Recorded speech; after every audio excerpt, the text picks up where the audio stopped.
Subscribe now and press the bell icon. Never miss an update. अगर उनका मान लो जेब से $100 का नोट गिर गया ना कहीं पे, $100 जो कितना हुआ 7,000 रुपए नियर अबाउट, अगर वो गिर गया ना, जितनी देर में वो झुक करके उठाएंगे ना, उससे ज्यादा का उनका नुकसान हो गया, उससे ज्यादा का उनका टाइम खराब हो गया।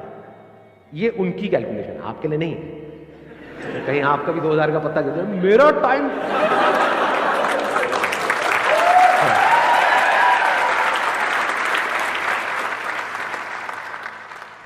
अब कैलकुलेट करो कि एग्जैक्टली आपके टाइम की क्या वैल्यू है आज की डेट में, बेस्ड अपॉन कि फ्यूचर में आप कहां पे हो। लाख रुपए महीना हो गया, जिसके लिए आप मानो आप महीने में 25 दिन काम करने वाले, 4-5 दिन छुट्टी उट्टी के हटा देते हैं, तो एक दिन की आपकी कितनी वैल्यू हो गई? 4,000 रुपए हो गई। दिन में 8 घंटे आप काम करने वाले हैं, तो 1 घंटे की कितनी वैल्यू हो गई? 500 रुपए हो गई। तो आपको ये फंडा बिल्कुल क्लियर होना चाहिए कि आज की डेट में आपके जो टाइम की वैल्यू है वो 500 रुपए घंटा है। क्योंकि अगर ये क्लियर नहीं हुआ तो ये सब जो हम कैलकुलेशंस कर रहे हैं, ये जो लाख रुपए महीने की बातें हैं, ये सब हवा में है। एक्चुअल में आप वहां कभी पहुंच ही नहीं पाओ अगर अपने टाइम को आज आप नहीं इस तरह से देख पा रहे हो तो। और ये मैं बात कर रहा हूं on a most conservative basis, in the sense कि मैं कह रहा हूं 500 रुपए घंटा आज की डेट में आपकी टाइम की वैल्यू है। लेकिन अगर आप सोचो अपने टाइम को इस तरह से नहीं यूज करते, यानी इतने कैपेबल नहीं बनते कि आपको लाख रुपए महीना आ सके, तो अगर आप पूरी लाइफ की कैलकुलेशन करो तो आपको कितने का नुकसान हो गया? क्या सिर्फ लाख रुपए महीने का हुआ है? करोड़ों का नुकसान हो रहा है। क्योंकि आज जो आप इन्वेस्ट करोगे वही डिसाइड करेगा कि तब ये रिटर्न आएगी या नहीं आएगी। तो 500 रुपए घंटा आज की डेट में आपके टाइम की वैल्यू है। एक दिन की वैल्यू आज की डेट में आपकी 4,000 रुपए की है। अगर इस तरह से आप सोचने लग जाओ और इसको लिख करके लगा दो अपने घर में कहीं पे अलमीरा के अंदर, यहां वहां ये वो, कि this is the value of my time, कि अगर मैंने एक पूरा दिन आज वेस्ट किया अपना तो मेरा कितने का नुकसान हो गया? 4,000 रुपए। इस तरह से अगर आप देखने लग जाओ ना, तो अंदर से एक सेंस ऑफ अर्जेंसी आ जाती है लाइफ के अंदर। चीजें प्रोक्रास्टिनेट होनी बंद हो जाती है, कल पे डालना बिल्कुल बंद हो जाए। कल पे आप डाल ही नहीं सकते क्योंकि आपको एक्चुअल में समझ आ रहा है मेरे टाइम की क्या वैल्यू। मैंने अपने पहले भी सेशन में ये बात बोली थी, आज दोबारा से बोलूं क्योंकि ये बात समझनी बहुत इंपॉर्टेंट है। 90% से ज्यादा लोग लाइफ में इसलिए नहीं फेल होते हैं कि वो बहुत बड़ा सोचते हैं और उसको अचीव नहीं कर पाते। वो इसलिए फेल होते हैं क्योंकि वो बहुत छोटा सोचते हैं और उसको अचीव कर लेते हैं।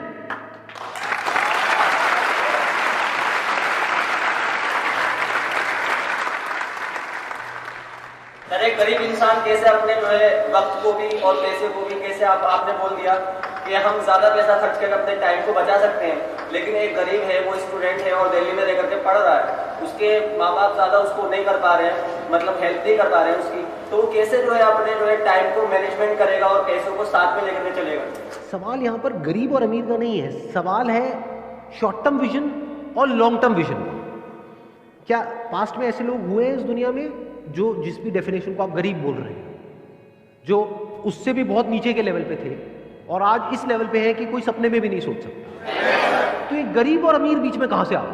गरीब के लिए भी 24 घंटे हैं और अमीर के लिए भी। एग्जैक्टली, बल्कि it is a level playing field. ध्यान से समझना, पैसे के वे में it is not a level playing field. क्योंकि पैसे के वे में तो एक अमीर के पास में मान लो पीछे से 10 करोड़ है और यहां से जिसको आप गरीब कह रहे हो मान लो उसके पास में कुछ भी नहीं है, तो वो लेवल प्लेइंग फील्ड नहीं है in terms of money. But in terms of time it is a level playing field, क्योंकि उसके पास भी 24 घंटे है, उसके पास भी 24 घंटे है। चाहे वो अमीर का बेटा है चाहे गरीब का बेटा है, अगर अपने इस 24 घंटे को अच्छे से यूज नहीं करेगा, मान लो बहुत अमीर का बेटा है और इस 24 घंटे को अच्छे से यूज नहीं करेगा, उल्टे सीधे कामों में टाइम खराब करेगा, तो जो है वो भी सब जाएगा और जाता ही है लोग। सो ध्यान से समझना, it is a level playing field. क्योंकि अगर ये टाइम की वैल्यू आज आपको समझ आ गई और आप एक गरीब बैकग्राउंड से भी हो, तो फ्यूचर में आप बहुत अमीर हो जाओगे।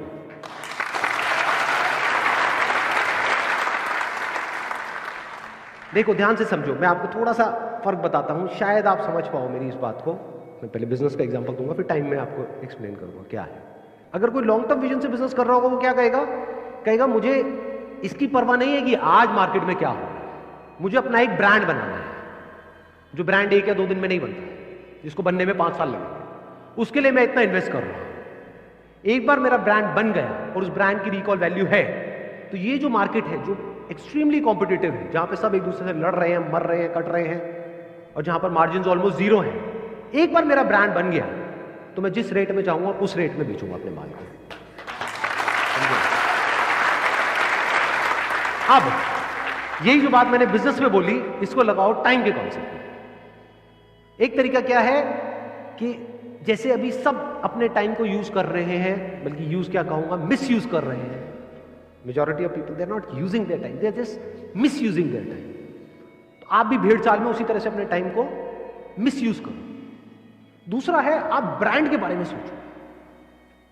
वहां पर तो ब्रांड कोई प्रोडक्ट है या कोई सर्विस है, यहां पर ब्रांड क्या है? आप खुद। एग्जैक्टली किसने बोला ये? Let's give big hand for all these people. अगर अपने टाइम को ढंग से यूज करोगे, अनलाइक अदर पीपल, तो क्या आप आने वाले 10 साल बाद खुद अपने आप में एक ब्रांड नहीं बन जाओगे? यानी मान लो आप कहीं पे जॉब कर रहे हो, एक तो ये है कि आप जॉब के लिए धक्के खा रहे हो और जो सारा कंट्रोल है वो एम्प्लॉयर के हाथ में है। एक है आप खुद कुछ इतने एक्स्ट्राऑर्डिनरी बन गए हो कि एम्प्लॉयर्स आपके पीछे भाग रहे हैं। इसी को तो ब्रांड बोलेंगे, कि सब चाहते हैं कि आप उनकी कंपनी में आओ। अब आप चूज करोगे कि आपको कब जाना है, कहां जाना है और कितने टाइम तक काम करना है, किसके साथ रहना है, किसको छोड़ना है, अपनी टर्म्स पे। इसी को तो ब्रांड बोलेंगे। क्या जॉब में ऐसे लोग होते हैं? नहीं होते। जिनको कंपनी चाहती है, जिनकी डिमांड ज्यादा है, ऐसे लोगों की सप्लाई कम है, उसी को तो ब्रांड बोलेंगे। और कब आप ब्रांड बन पाओगे? जब आज अपने टाइम की वैल्यू समझ जाओगे, बेस्ड अपॉन कि 10 साल बाद आपको क्या अचीव करना है। क्योंकि अगर पूरा दिन वेस्ट हुआ तो अभी हमने जो कैलकुलेशन करी थी उसके अकॉर्डिंग कितना हुआ? 4000 रुपए का आपको नुकसान हो गया। तो वो नुकसान आपको एक्चुअल में फील होना चाहिए। जब एक्चुअल में आपके 4000 का नुकसान होता है, मानो आपके पर्स में 4000 रुपए है और किसी ने पर्स मार लिया, कितने दिन तक याद रहता है? पूरी जिंदगी याद रहता है। अपने पोतों को बैठ करके कहानी सुना रहे होते हैं, जा रहा था बस में से निकाल लिया। सही कह रहा हूं, गलत कह रहा हूं? बट कितने दिन उन्होंने अपनी लाइफ में खराब करे, उसकी कोई कैलकुलेशन है? नहीं। इसका मतलब क्या है? वो एक मीडियोकर इंसान है, वो विजनरी नहीं है। एक विजनरी में, यानी दूर की सोच रखने वाले में, और एक छोटी सोच वाले में, यही सबसे बड़ा फर्क होता है। तो आपके चाहने से कुछ नहीं होता है कि आप क्या चाहते हो कि अगले 10 साल बाद क्या होना चाहिए। होगा वही जो आप आज करोगे। और आज किसके बेस पे करोगे? जब ये टाइम की वैल्यू आपको अच्छे से समझ आ गई। अब कितने लोगों को अच्छे से समझ आ गई है टाइम की वैल्यू? सबको आ गई है? यस और नो? यस और नो? यस और नो? क्रिएटिव थिंकिंग का मतलब ये नहीं कि कुछ नया करना है, तो नजर अलग चाहिए और दुनिया से नजर अलग चाहिए। सिर्फ नजर का खेल है। थिंकिंग मीन्स क्या? नजर ही तो है। किसी की नजर कहीं पर है, किसी की नजर कहीं पर है। जिसकी नजर जहां पर है उससे रिलेटेड उसके अंदर थॉट्स आते हैं, उससे रिलेटेड एक्शंस होते हैं। किसी की नजर कहीं और है तो उससे रिलेटेड थॉट्स आते हैं। तो वो थॉट्स ही ऐसे हैं, वो नजर ही ऐसी गलत जगह पर है कि उससे रिलेटेड गलत ही थॉट्स आने हैं और बंदा नीचे ही धसे। अगर नजर सही जगह पर है तो थॉट्स भी सही आने हैं और वो ऊपर उठेगा ही उठेगा। उसको दुनिया की कोई ताकत रोक ही नहीं सकती। समझ गए? तो अब देखो क्या होता है कि पहिए भी बन चुके थे हजारों साल पहले और ये बैग्स भी थे। एक बंदे ने दिमाग लगाया कि लोग हैं वो भारी भारी बैग्स उठा उठा करके जा रहे हैं, जिसकी वजह से उनकी कमर में दर्द हो रहा है। तो गाड़ी के जो पहिए थे उसको थोड़ा सा छोटा किया और बैग के नीचे लगा दिया और वो बंदा करोड़पति बन गया। ऐसे समझना होता है चीजों। लोग ऐसे नहीं समझते हैं। लोग क्या करेंगे, मतलब एक बैग है तो उसको उठा उठा करके ढोए जा रहे हैं, ढोए जा रहे हैं, ढोए जा रहे हैं। ये नहीं दिमाग लगाएंगे कि क्या कोई और सोल्यूशन भी है।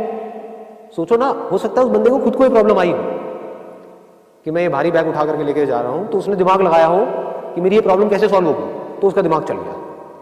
और लोग क्या कर रहे थे, वो ऐसा कुछ सोच ही नहीं रहे थे। सब ऐसे ही चलते हैं बैग उठा करके, ऐसे ही चलना पड़ता है, दुनिया ऐसे ही चलती है तो मैं भी ऐसे ही चलूंगा। कितना भी भारी हो मुझे चलते रहना है, मुझे हार नहीं माननी है, मुझे लगे रहना है कचरों की तरह। चाहे इस बैग को ऐसे पकड़ूं चाहे सर पे रखूं, लेकिन मैं तो चलता ही रहूंगा मरते दम तक, क्योंकि पूरी दुनिया ऐसे ही चल रही थी, चल रही है और ऐसे ही चलती रहेगी। ऐसी सोच किसकी है? अनसक्सेसफुल लोग, थके हुए लोग। और जो क्रिएटिव लोग होते हैं उनकी सोच क्या है? वो बोलते हैं ऐसी कोई दुनिया में प्रॉब्लम है ही नहीं जिसका कोई सोल्यूशन ना हो। If there is a problem there has to be a solution. बस उनकी सोच इतनी सी अलग है कि प्रॉब्लम क्या है, मुझे भारी उठा करके दो, इसका सॉल्यूशन क्या है पता नहीं।